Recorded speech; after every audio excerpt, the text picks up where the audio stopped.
Здравейте на всички в този чудесен неделен ден, 16 февруари. Колко хубаво, че и лодка се появи и котки има там на края на моста и рибари. Страхотно. Това приморско е много красиво. Сега ще ви кажа за връзката между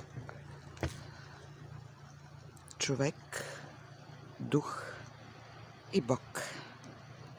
Значи, за да има връзка, трябва да има мост. Невидимият свят работи с ангели, ние не ги виждаме, но те са около нас. И нашия ангел-хранител е винаги плътно до нас, нищо, че не го виждат. Сърцето, като не го виждате, няма ли го?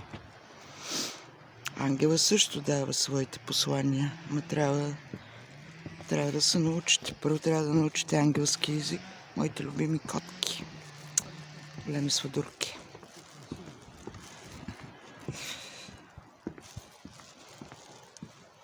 Са хубави котките.